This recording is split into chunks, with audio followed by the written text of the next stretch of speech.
Tsaka yun pala mga kabrad, pauhukay din natin kay Mimo yung ano na yun. Kasi labangan pa rin yun eh. Pwede istakan din uli ng tubig para mas marami yung lagayan ng tubig. Kahit dyan mo na lang mailagay sa likod mo.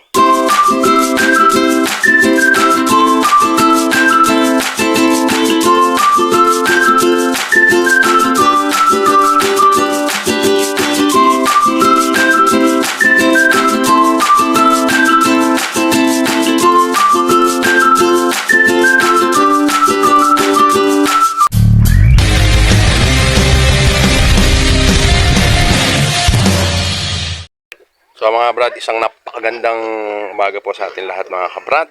At nandito po tayo sa ating mini farm. Ayan yung ating mga napier grass. Tapos ito yung mga bagong inawat natin na biik. Ayan. Ngayon, ang gagawin natin sa kanila mga brad, dahil open na to. Ayan, tinanggal na natin yung harang dito. Ayan. Kaya hindi natin ito mga brad tinatanggal ito. Kasi pagka umulan, ano sila sa anggi. Para hindi umanggi. Ngayon, palilinis natin itong labangan na yan. Palalagyan natin kay Jeff Tasio ng tubig. Yan. Dito ka naman dumaan, ayun o. Kabila. Ito, dahil sa panahon natin ngayon mga kabrad, napakainit, sobrang init. Dahil alam naman natin ang mga baboy, ayan ang gustong-gusto nila, yung laging may tubig. Dito naman yung inumin na nila, mayroon silang drinker. May drinker naman yung mga yan. Ito yung drinker nila, yan.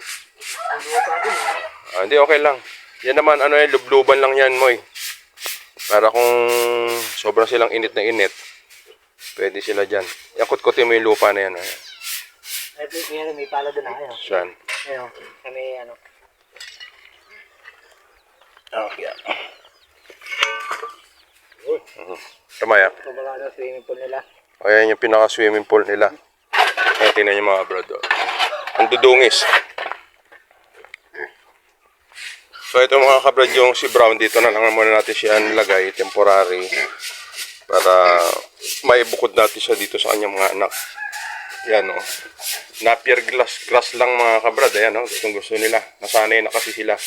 Mula nung 14 days pa lang sila sa kanilang inahin, sinasanay na natin sila ng Madre de Agua or Napier grass. Kaya kita nyo naman. So ngayon, yeah, okay na yan, May. Dahil sobrang init ng panahon, kailangan ng ating mga alaga ng kung gusto nilang maglublob, meron silang lulubluban doon.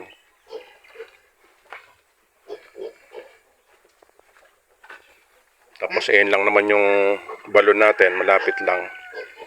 Hindi pa lang kasi natin kabrad na kakabitan ng motor dahil naghahanap pa tayo ng hose na malaki. Ayan. Hindi naman tatagas yan dahil napuruhan natin yan. Okay, buhos mo lahat. Yan yung magsisilbing pool nila mga kabrad. Ayan. Kung maglalapitan. Lalapitan yan. Bubulog isa.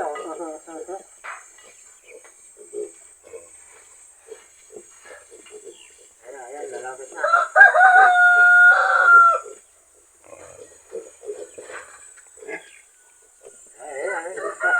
Di ba?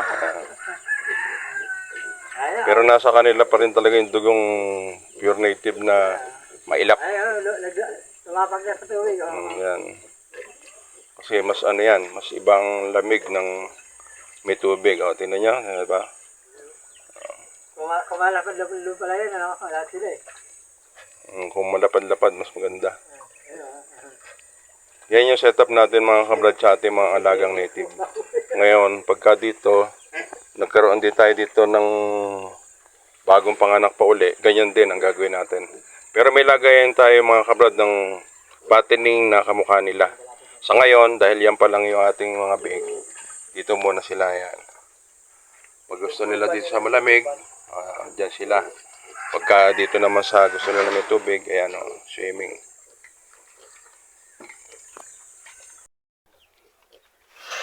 So ayan o, diba? Tuntua sila nang meron silang, dahil malamig na nabasa na yung katawan nila, relax na sila ngayon.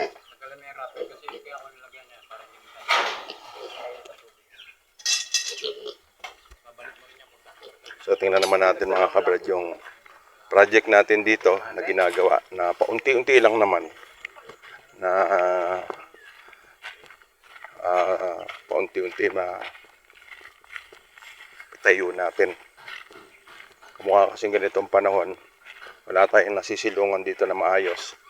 Kaya dito tayo gagawa. Yung sitaw mga kabrad. Ganda.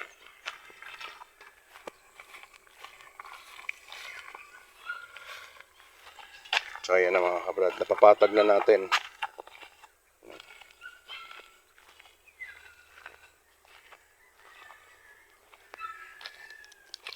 Yeah. Ayan, patag na. Tapos hanggang doon pa yan mga kabrad sa dulo na yon. Pa-adjust pa natin tong kebe.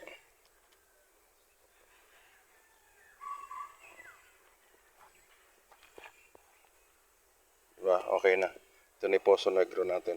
Tapos doon tayo gagawa ng CR. Ayan. Para mas malapit na rito. Tapos yung lupa naman na nanggaling dito, doon natin pinalagay. Doon, yun sa taas.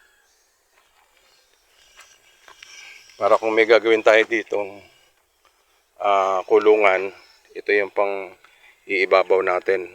Yung lupa na yan.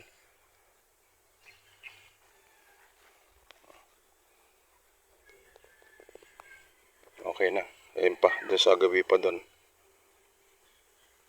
Ito naman pababawasan pa natin to. Tapos dito kasi yung magsisilbing parang hagdan. Dito. Or doon. Iikot. Ano. So unti-unti matatapos natin ito mga kabrad. Kasi unang-una meron tayong goal. Meron tayong pray para sa matutupad ng ating pangarap. Dito gusto natin dito magkaroon ng isang maliit na bahay para sa pahingahan. Kung halimbawa pumupunta rito yung ating mga apo, mga anak, meron na silang mapupwestuhan na maayos-ayos. Kasi doon sa malayo na yon, doon sa may tinatambayan ni Brandon na yon, yun, hindi atin yung sakop na yon. Kaya itinama na natin na dito natin nilalagay. So ayan. Mamaya pag lamig-lamig lang dahil medyo mainit na nga. Magtatanim ulit tayo ng sitaw. Dito, ayan. Dito bakante kasi ito. Pinalagyan ko lang ng lupa at saka dito. Kanina nabigyan tayo ng sitaw ng kapitbahay natin dito. Mababait yung kapitbahay natin dito sa bundok. Tapos yung pabo naman natin. Sobrang init talaga. May, dito rin lagyan mo sila ng tubig. Ito, tuyo na yung ibang doon, konti na lang tubig.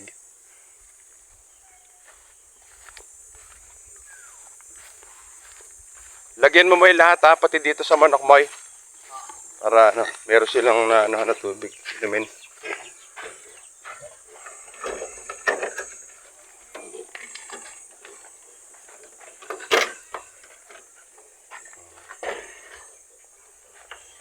Gusto naman yun sa manok natin. Init din, no? Mga yung mga bunganga nila, sobrang singaw ng init. Meron tayong 3 malimhem. Ayan. 1, 2, 3. Ayan, 3 malimhem. Pero yung itlog naman, marami na rin tayong itlog dito. Ayan. 2 yung bakante natin na, 1 na lang bale. Ito na lang ang walang itlog. Pero ito, napestuhan na. Meron na rin itong itlog. Yan, tsaka ito. Tsaka ito naman yung malimhem natin 3. Yan. Tapos, yung baby natin, medyo nagbabala-balahibo na rito sa baka hindi na rin magtatagal to. Mangingitlog na rin to. Init na init. Pabasaan natin tong flooring nito para or doon sa labas palagyan na lang natin tubig. Meron lang tayo kasi dito mga kabrad, dalawang inahing babae at saka isang barako. Yun yung pararamihin natin dito.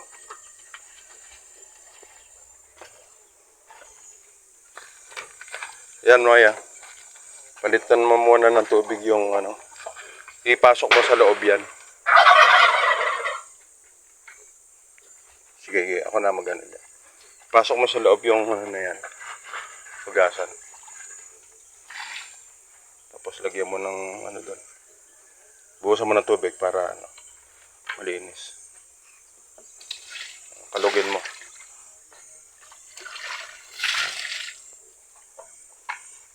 Lagyan mo doon. Yan, para dyan sila sa loob. Sobrang init na rito sa labas kasi.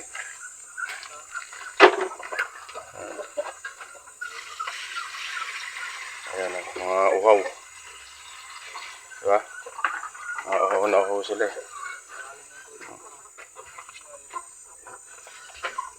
Pati itong gulong. Hindi, yan na. Okay na to, Moy. Okay na. Yan naman sa pabo, Moy. Isali mo na lang dyan yung tira.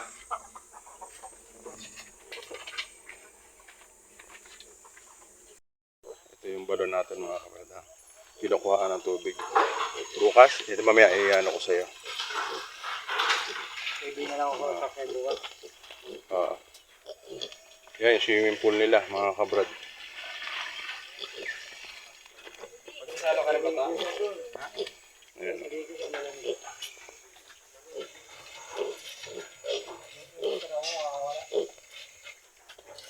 Bale mga kabrad, ito yung 35 days na natin mula ng pagkapanganak. Inawat na natin sila. Bale 35 days, winalay na natin sila sa kanilang ina. Pero kung titingnan nyo mga kabrad, malalaki at saka bilugan yung ating mga alaga. Yan lang yung malapit lang sa may ano, sa may trapper. Yung pakaliwa. Tignan naman natin yung mga kabrad, yung ating native ginagawang inahen dito.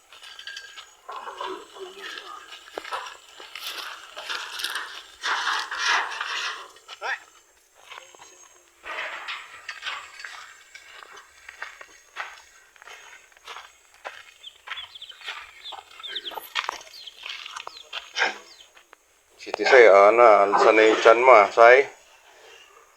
Say? Ito yung natin naman natin na 50-50 na crossbreed natin. 50 white at saka 50% ng native. Si Tisay. Ito naman yung mga kabrad yung susunod natin na abangan. Medyo nagtatain na naman yung ating mga hybrid na gagawin natin inahin. Yan. Tapos, ito naman, nabara ko na ito ni Bruno. Kaya, dagdag na rin sa mga magiging piglets mga susunod na panahon nito. Bali, meron tayong 3 inahin na crossbreed sa pamamagitan ni Bruno. Bruno. Bruno. Dito kasi hindi siya ganang kainitan, pero ganun pa man, iba ang singaw ng init sa panahon yan, maalinsangan. Dito kasi maraming puno. Ayan, papansin nyo. Ayan. Lalo na siguro, mas mainit doon sa labas. Tsaka yung pala mga kabrad, pauhukay din natin kay Mimo yung ano na yon. Kasi labangan pa rin yun eh. Pwede istakan din uli ng tubig para mas marami yung lagayan ng tubig. Kahit dyan mo na lang may lagay sa likod mo. Hindi mo na layo. Ayan.